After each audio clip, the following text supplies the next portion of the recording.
All finished. Here it is.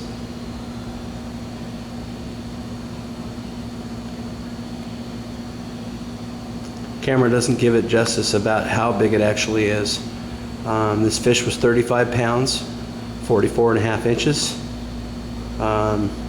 The base on there was 24 by 48. So that's 24 inches wide right there, 24 inches tall, and 48 inches long. The driftwood is artificial. Put it inside there.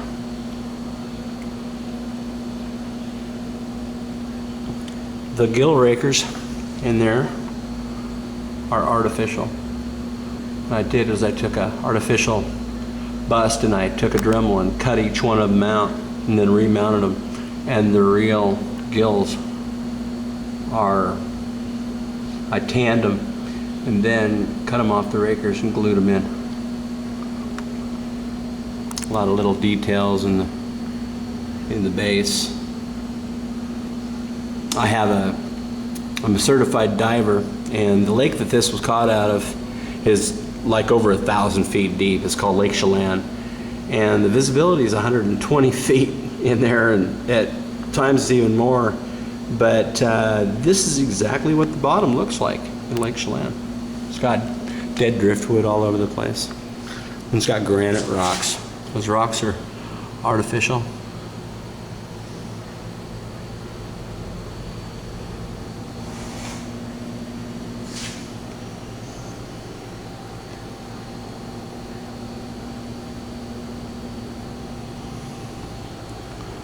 I've been working on this fish for a long time. Finally got it done.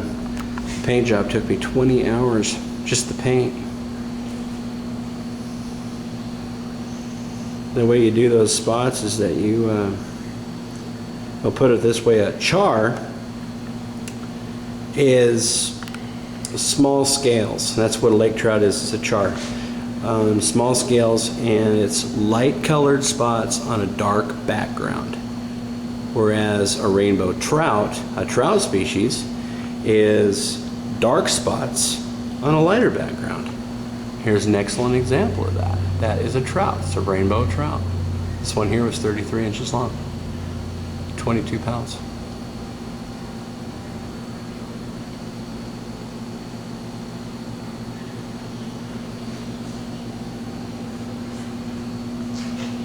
It's got a lot of blues and violets, but lake trout don't have a lot of colors.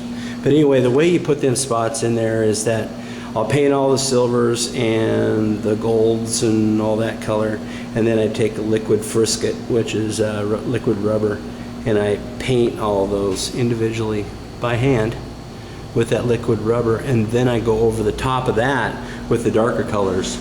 Believe it or not, there's greens in here. There's violet, there's blue, there's black, there's gray,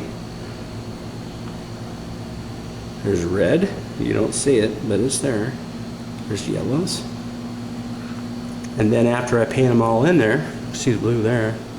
After I paint them all in there, then I take my finger and I take all of those rubber things off there. And then I end up with that, with those really beautiful vermiculations in there. And it looks natural instead of airbrushed. Anyway, that's him. And it goes on the wall. So basically what you're looking at here, it's going to be about waist high. And there's the hangers on the back. Yes, I finished the wood in the back too.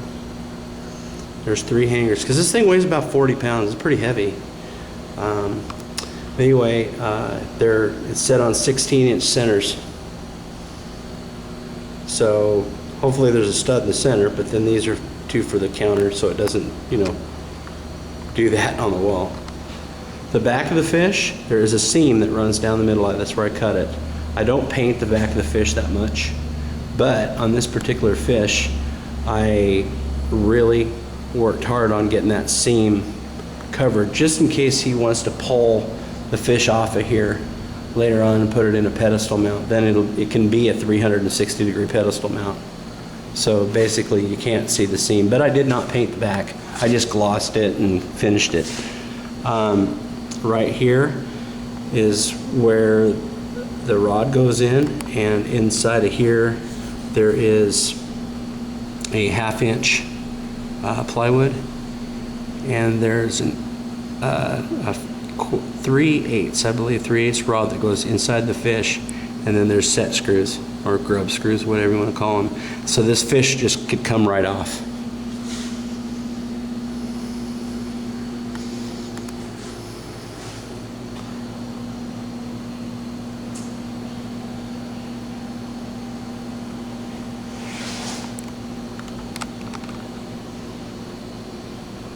Yeah, that's it.